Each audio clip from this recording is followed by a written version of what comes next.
الرحیم الحمد للہ رب العالمین والصلاة والسلام علی سید المرسلین وعلی آلہ وصحبہ وازواجہ وذریاتہ اجمعین اما بعد فقد قال اللہ تبارک وتعالی فی القرآن المجید فاعوذ باللہ من الشیطان الرجیم بسم اللہ الرحمن الرحیم اولئک الذین امتحن اللہ قلوبہم للتقوی لہم مغفرہ واجر عظیم وقال النبی صلی اللہ علیہ وسلم اکرموا اصحابی فانہم خیارکم او کما قال علیہ الصلاۃ والسلام۔ نہایت ہی قابل قدر ناظرین کرام، معزز سامعین، میرے بزرگوں اور دوستوں، جیسا کہ ابھی آپ کے سامنے یہ بتایا گیا کہ آج کا عنوان صحابہ کرام کی عظمت اور ان کا تقدس ہے، اور بہت ہی اہم عنوان ہے، بالخصوص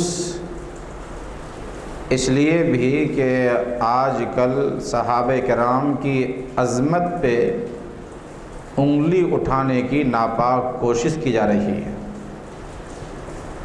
صحابہ کرام کی جو جماعت نفوس قدسیہ ہے، ان کی عظمت اور ان کے مقام کو گھٹانے کی کوشش کی جا رہی ہے۔ روافض اور شیعہ حضرات جو تھے یا ہیں، ان کے جانب سے تو صحابہ کرام کے بارے میں مختلف لعن طعن ایک پرانی بات ہے۔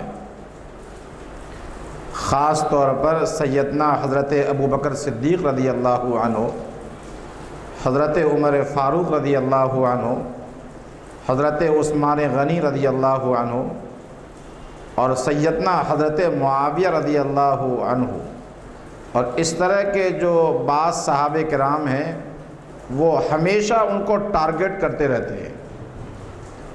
یہاں تک کہ بعض کلپ میں نے یہ سنا ہے کہ ان میں سے ایک آدمی چیلنج کر رہا تھا کہ تم ابو بکر صدیق کے ایمان کو ثابت کر کے دکھاؤ۔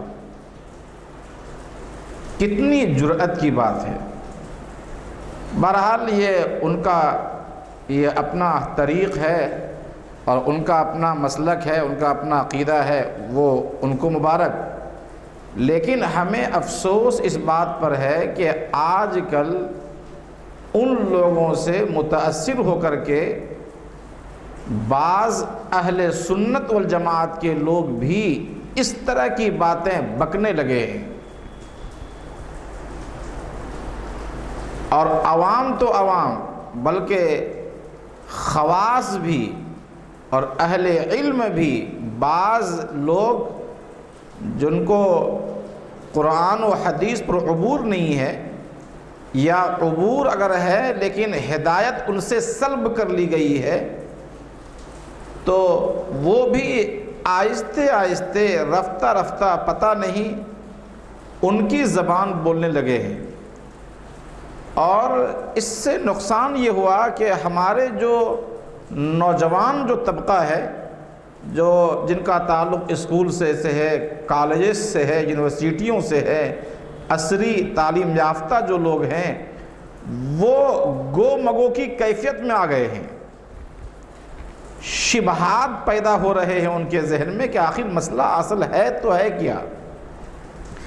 اس لیے یہ آج کا عنوان بہت اہم عنوان ہے۔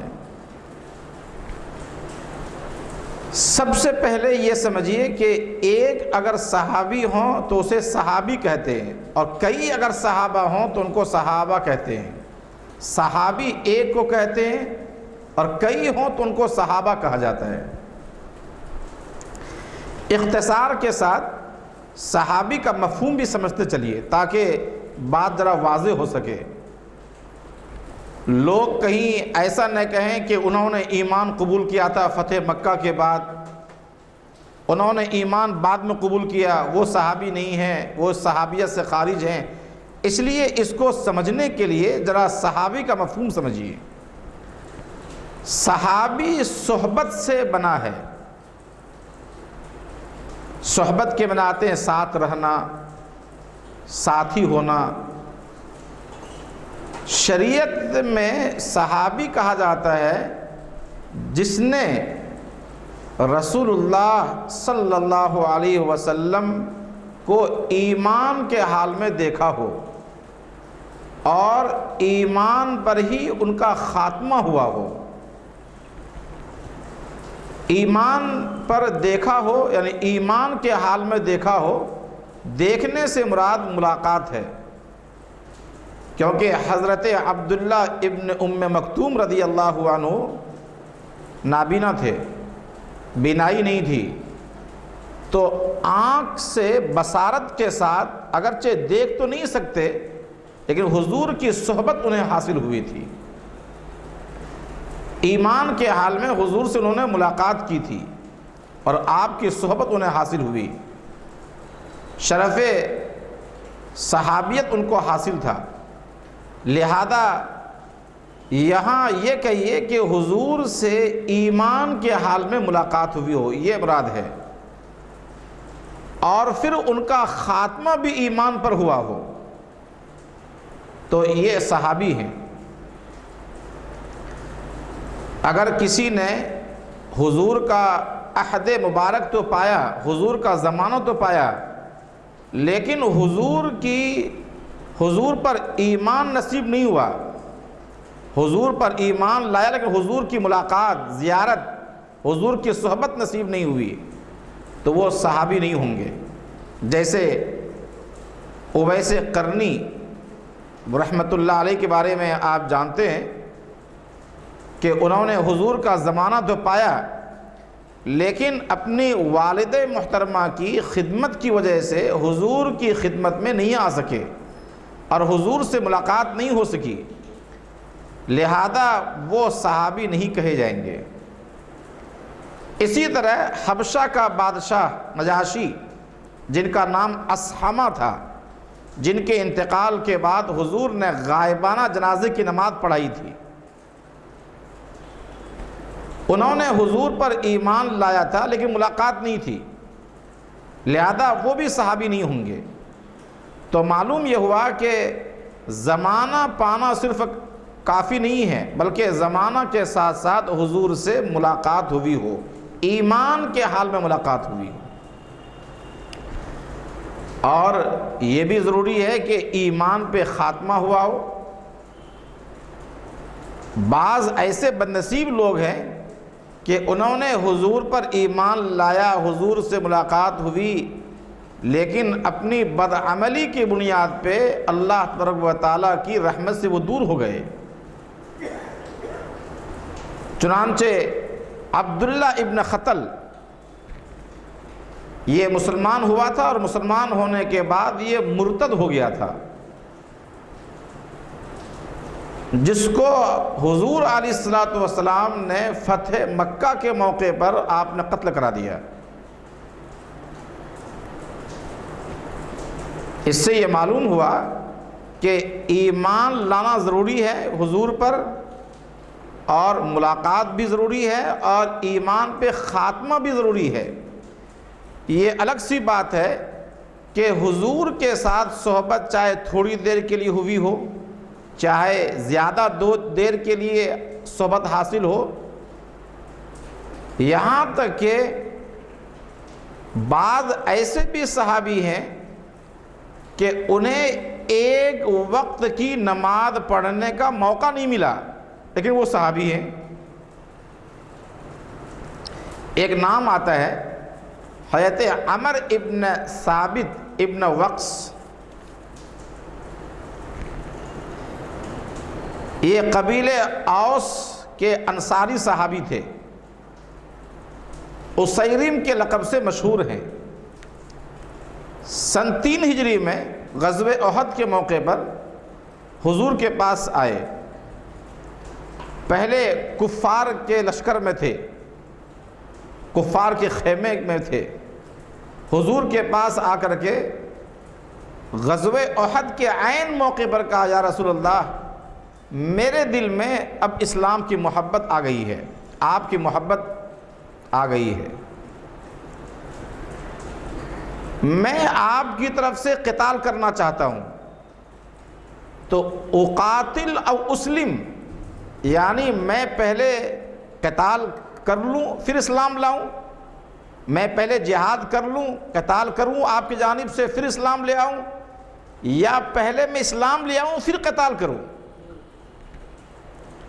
تو آپ نے فرمایا اسلم ثم قاتل، بخاری شریف کی روایت ہے، پہلے اسلام لاؤ پھر قتال کرو۔ کیوں؟ اس لیے کہ اسلام کے بغیر جنگ کا، جہاد کا، کسی عمل کا کوئی اعتبار نہیں ہے۔ پھر انہوں نے اسلام لایا اور بڑی بہادری کے ساتھ لڑتے رہے، لڑتے رہے، لڑتے رہے، یہاں تک کہ کچھ دیر کے بعد وہ شہید ہو گئے۔ حضور علیہ الصلوۃ والسلام نے اس وقت موقع پر ارشاد فرمایا کہ عمل قلیلا و اجر کثیرا، عمل قلیلا و اجر کثیرا، یعنی اس نے تو عمل بہت تھوڑا کیا، عمل بہت تھوڑا کیا، لیکن بہت زیادہ اللہ نے اجر دیا، بڑے اجر کا مالک ہو گیا۔ دیکھیے ایک وقت بھی نماز پڑھنے کا موقع نہیں ملا۔ اسلام لانے سے پہلے وہ دنیا کے بدترین انسانوں میں سے تھے، اسلام لانے سے پہلے، لیکن اسلام لانے کے بعد وہ اس کائنات کے بہترین لوگوں میں شامل ہو گئے،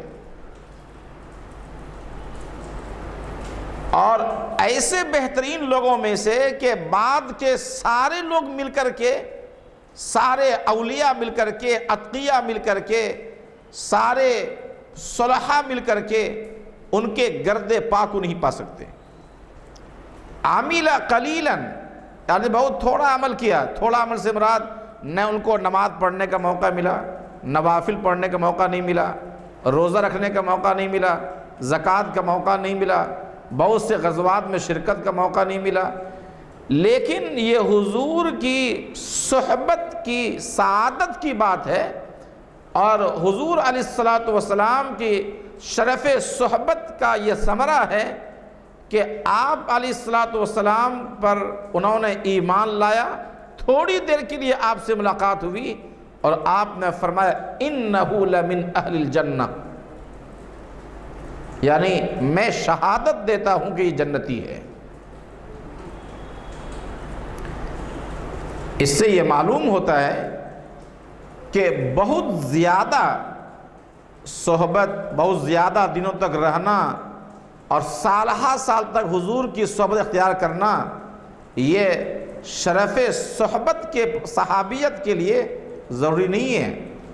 ہاں یہ الگ سی بات ہے کہ جتنے دنوں تک حضور کی صحبت حاصل ہوگی ان کا مقام اتنا اونچا ہوگا۔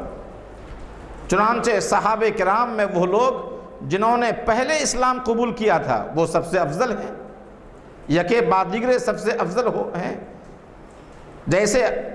جیسے انبیاء کرام میں مقام الگ الگ ہے، سارے نبی ہونے کے باوجود بھی، لیکن اللہ تعالیٰ نے بعض کو دوسرے بعض پر افضل بنایا۔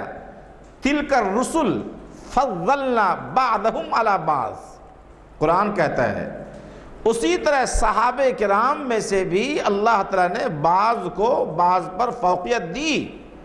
چنانچہ امت کا اتفاق ہے کہ خلفائے راشدین صحابہ کرام میں سب سے افضل ہیں، پھر ان کے بعد جو عشرہ مبشرہ ہیں، 4 کے علاوہ جو 6 بچ گئے وہ ہیں، پھر ان کے بعد لوگوں نے ان کی ترتیب بیان کی ہے کہ جو بدرین صحابی ہیں، پھر وہ لوگ جو احد میں جو شریک ہوئے، پھر وہ لوگ جو حدیبیہ کے مقام پر تھے، اس طرح کے لوگوں نے درجات بیان کیے ہیں۔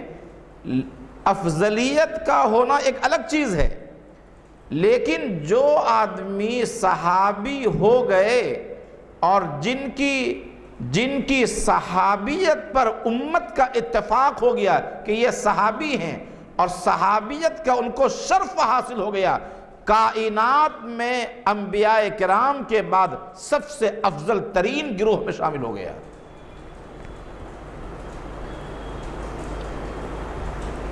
ہزاروں نہیں، لاکھوں کروڑوں امام بخاری اور امام ابو حنیفہ مل کر کے ایک چھوٹے سے چھوٹے معمولی درجے کے آدھے گھنٹے کے 1 منٹ کے صحابی کے پاؤں سے اڑنے والی دھول کو نہیں پا سکتے۔ ساری کائنات اگر جنید بغدادی رحمت اللہ علیہ جیسے صلحاء سے، بزرگوں سے بھر جائے، ساری سرزمین اگر خواجہ اجمیری جیسے بزرگوں سے اگر کائنات بھر جائے اور بڑے بڑے اتقیاء سے، محدثین سے بھر جائے، تو اہل سنت والجماعت کا یہ عقیدہ ہے کہ کسی بھی صحابی کے مقام کو تو کیا، وہ جو کسی جہاد میں حضور کے ساتھ گئے اور گھوڑے کی ٹاپ سے یا جاتے ہوئے جو گرد پڑی، اس گھوڑے کی ناک میں جو گرد پڑی، کہتے ہیں کہ اس کے برابر بھی وہ نہیں ہو سکتے۔ بہت بڑے محدث ہیں عبداللہ ابن المبارک رحمت اللہ علیہ، ان سے کسی نے پوچھا کہ حضرت معاویہ افضل ہیں یا حضرت عمر ابن عبدالعزیز رحمت اللہ علیہ؟ حضرت معاویہ کا نام کیوں لیا؟ کیونکہ انہوں نے ایمان قبول کیا تھا فتح مکہ کے موقع پر، اگرچہ بعض روایتوں میں یہ ہے کہ ان کا ایمان پہلے ہی وہ ایمان لے آئے تھے، انہوں نے اپنا ایمان ظاہر نہیں کیا تھا، لیکن بہرحال فتح مکہ کے بعد ان کا ایمان ظاہر ہوا، انہوں نے اسلام قبول کیا۔ اور ادھر حضرت عمر ابن عبدالعزیز رحمت اللہ علیہ یہ تابعین میں بہت بڑے مقام کے حامل ہیں، آپ جانتے ہیں ان کے عمر ثانی کہا جاتا ہے۔ تو سوال کرنے والا بھی بہت ہی تیز تھا، چالاک تھا۔ حضرت معاویہ کے بارے میں پوچھا، جو نہ بدری تھے، صحابی تھے، نہ احد میں شریک ہوئے تھے، نہ صلح حدیبیہ کے موقع پر تھے، تو ان کے بارے میں سوال کیا کہ یہ افضل ہیں یا وہ افضل ہیں؟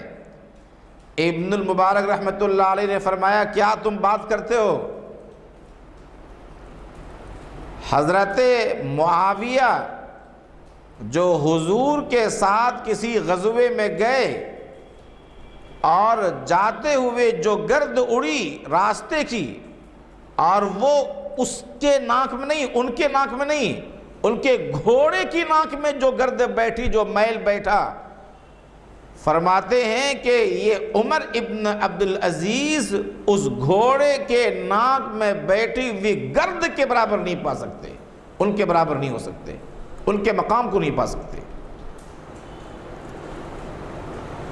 اسی لیے یہ یاد رکھنے کی ضرورت ہے کہ ایک آدمی کروڑوں حج کر کے حاجی تو بن سکتا ہے، صحابی نہیں بن سکتا۔ ایک آدمی وہ تقوی اختیار کر کے متقی تو بن سکتا ہے، صحابی نہیں بن سکتا۔ وہ غزوات کے ذریعے یا جہاد کے ذریعے غازی تو بن سکتا ہے، صحابی نہیں بن سکتا۔ حدیث پڑھا کر کے، حدیث یاد کر کے وہ محدث تو بن سکتا، صحابی نہیں بن سکتا۔ یعنی اللہ تبارک و تعالی نے صحابہ کرام کو حضور کی صحبت کے لیے چنا، جیسے اللہ تعالیٰ نے کروڑوں انسانوں میں سے اللہ تعالیٰ نے انبیاء کو چنا، ویسے ہی اللہ تبارک و تعالیٰ نے صحابہ کرام کو لاکھوں انسانوں میں سے چنا حضور کی صحبت کے لیے اور حضور کی شاگردیت کے لیے۔ حضور علیہ الصلوۃ والسلام نے ارشاد فرمایا ایک موقع پر کہ اللہ تبارک و تعالیٰ نے یعنی میرے لیے صحابہ کرام کو چنا ہے، اختیار کیا ہے۔ اللہ تبارک و تعالیٰ نے مجھے پہلے منتخب کیا اور پھر میرے انتخاب کے، ان اللہ اختارنی واختار لی اصحابی، ان اللہ اختارنی یعنی اللہ تعالیٰ نے پہلے میرا انتخاب کیا اور پھر میرے بعد میرے جو صحابہ ہیں ان کو چن چن کر کے اللہ تعالیٰ نے میرے صحابیت کے لیے منتخب کیا، ان کا انتخاب کیا ہے۔ صحابیت ہر ایک کے مقدر کی بات نہیں تھی، بہت سارے لوگ ایسے ہیں جو آپ کے خاندان میں سے تھے اور ان کو ایمان نصیب نہیں ہوا۔ ابو جہل کو ایمان نصیب نہیں ہوا، آپ کے خاندان میں سے تھا۔ ابو لہب آپ کے خاندان میں سے تھا، آپ کے عم محترم، لیکن ان کو ایمان آپ کے خاندان میں سے تھا، لیکن اس کے باوجود اس کو ایمان نصیب نہیں ہوا۔ تو اس طرح اور بھی لوگ، یہ ظاہر سی بات ہے کہ نسبت کی بنیاد پہ تو قابل قدر ہو سکتا ہے، محترم ہو سکتا ہے، لیکن جب اس نے ایمان قبول نہیں کیا تو کوئی قابل احترام نہیں ہے۔ ایمان جب اس نے اختیار نہیں کیا اس لیے وہ قابل احترام نہیں رہا۔ تو اللہ تبارک و تعالیٰ نے حضور علیہ السلام کو جس طرح منتخب کیا ختم رسل کے لیے، سید الانبیاء کے لیے، اور اللہ تعالیٰ نے اپنے محبوبیت کے لیے جیسے آپ کا انتخاب کیا، ویسے اللہ تبارک و تعالیٰ نے آپ کے صحابہ کرام کا بھی انتخاب کیا۔ اللہ نے چنا تو حضرت صہیب روم کے رہنے والے، اللہ نے ان کو ایمان دیا۔ اللہ نے جب چنا تو فارس کے رہنے والے سلمان فارسی کو اللہ نے ایمان سے نواز دیا۔ اللہ تبارک و تعالیٰ نے کہاں کہاں سے لوگوں کو جو آپ کے نہ خاندان میں سے تھے، نہ آپ کے پہلے قریبی تھے، نہ آپ کی زبان بولنے والے تھے، لیکن اللہ نے ان کو چنا آپ کے لیے۔ اور جس کو اللہ تعالیٰ چنتا ہے تو انتخاب جس کا خدا کی جانب سے ہوتا ہے وہ یقیناً مقدس ہوں گے۔ اس لیے اہل سنت والجماعت کا یہ عقیدہ ہے کہ انبیاء کرام کے بعد سب سے مقدس جو جماعت ہے وہ صحابہ کرام کی جماعت ہے۔ انبیاء کرام کے بعد جو سب سے مقدس جماعت ہے اور جو سب سے عظیم ترین جماعت ہے وہ صحابہ کرام کی جماعت ہے۔ صحابہ کرام کو کسی طرح کی طعن و تشنیع کرنا گویا کہ حضور کو طعن و تشنیع کرنا ہے۔ کیوں؟ اس لیے کہ صحابہ کرام آپ کے شاگرد تھے، آپ کے شاگرد تھے۔ اگر ہمارے معاشرے اور سماج میں کوئی آدمی غلطی کر جاتا ہے، کوئی طالب علم ہے، کوئی اسٹوڈنٹ ہے، تو کیا کہتے ہیں؟ ارے اس کا کون ان کا استاد ہے، کس نے پڑھایا، کہاں پڑھا ہے؟ تو گویا ریمارک کہاں آتا ہے؟ اسکول پہ آتا ہے، ریمارک مدرسے پہ آتا ہے، ریمارک ٹیچر پہ آتا ہے۔ ویسے ہی حضور معلم تھے صحابہ کرام کے۔ کسی صحابی پر کسی طرح کی تنقید کرنا گویا کہ حضور پر تنقید کرنا ہے، اور حضور پر تنقید کرنا گویا کہ رب کائنات پر تنقید کرنا ہے، رب کے انتخاب پر تنقید کرنا ہے۔ اس کا مطلب یہ ہوا کہ معاذ اللہ کہ حضور کے صحابیت کے لیے اور حضور کے صحابہ کے لیے اللہ کا انتخاب صحیح نہیں تھا۔ اسی طرح آپ جانتے ہیں کہ صحابہ کرام یہ حضور کے تربیت یافتہ ہیں، تربیت یافتہ. حضور پر کسی طرح کا کوئی بات کہنا گویا کہ حضور کی تربیت دینے پر آپ اشکال کر رہے ہیں. اس کا مطلب یہ ہوا کہ حضور نے صحیح تربیت نہیں کی معاذ اللہ. اور ظاہر سی بات ہے کہ حضور کی تربیت میں کوئی شبہ نہیں ہو سکتا. آپ کی تربیت خود نہ تھے جو راہ پہ اوروں کے ہادی بن گئے، خود نہ تھے جو راہ پہ اوروں کے ہادی بن گئے. کیا نظر تھی جس نے مردوں کو مسیحا کر دیا.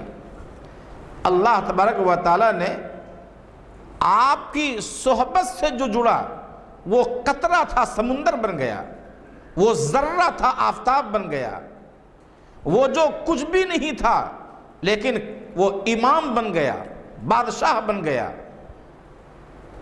وہ جو حضور سے جب ابو بکر جڑے تو صدیق بن گئے، جب عمر جڑے فاروق بن گئے، عثمان جڑے تو غنی بن گئے، ذو النورین بن گئے، حضرت علی جڑے تو مولائے کائنات بن گئے. حضور علیہ السلام کے جو صحابہ کرام ہیں، ان تمام صحابہ کرام کے بارے میں اللہ تبارک و تعالیٰ نے کسی تفریق کے بغیر یہ کہا رضی اللہ عنہم ورضوا عنہ. اس سے بڑی بات کیا ہو سکتی ہے؟ رضی اللہ عنہم ورضوا عنہ کہا، یعنی اللہ تبارک و تعالیٰ ان صحابہ کرام سے راضی ہیں.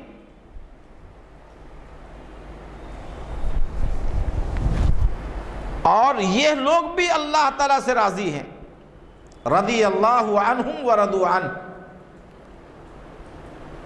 صحابہ تو بالآخر وہ بھی تو انسان تھے، انسان سے غلطی ہوئی جاتی ہے. انبیاء کرام کو اللہ تبارک و تعالیٰ نے معصوم رکھا تھا. معصوم سے مراد ان سے کوئی گناہ سرزد نہیں ہو سکتا. لیکن صحابہ کرام معصوم نہیں تھے، وہ محفوظ تھے. یعنی اللہ تعالیٰ نے حضور کی صحبت کی شرف کی بنیاد پہ اللہ نے گناہوں سے انہیں محفوظ رکھا تھا. اگر کبھی کوئی گناہ ہو گیا فوراً دل میں اللہ کا ڈر بیٹھ گیا، خوف بیٹھ گیا، انہوں نے صدق دل سے توبہ کیا، یہاں تک کہ اللہ نے ان کی توبہ قبول فرما لی. بہت سے لوگ دھوکہ دیتے ہیں حضرت معاویہ اور سیدنا حضرت علی رضی اللہ تعالیٰ عنہ کے درمیان جو جنگیں ہوئی ہیں،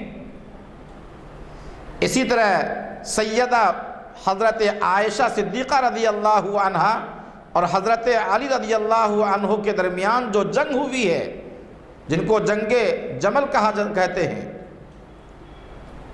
اور جنگ صفین جو کہتے ہیں حضرت معاویہ اور حضرت علی درمیان جو ہوئی ہے، یہ جو جنگیں ہوئی ہیں یہ اجتہادی خطا ہے. وہ کوئی کرسی کے لیے نہیں تھا. یہ جو جنگیں ہوئی ہیں یہ کرسی کے لیے نہیں، شہرت کے لیے نہیں، اپنے عزت کے لیے نہیں، بلکہ یہ جو اس کو اجتہادی خطا کہتے ہیں. اور بہت سے مرتبہ جنگ احد میں یا جنگ حنین میں بعض صحابہ کرام ان بشری تقاضے کی بنیاد پہ گھبرا کر کے جو پیچھے ہٹ گئے تھے. تو اس طرح کے اور بھی جو خطائیں ہوئی ہیں بعض موقعوں پر، تو اللہ تعالیٰ کہتا ہے کہ ہم نے ان کو معاف کر دیا اور اللہ ان سے راضی ہوئے. قرآن میں ہے اولئک الذین امتحن اللہ قلوبہم للتقوی لہم مغفرہ واجر عظیم. اولئک الذین امتحن اللہ قلوبہم للتقوی.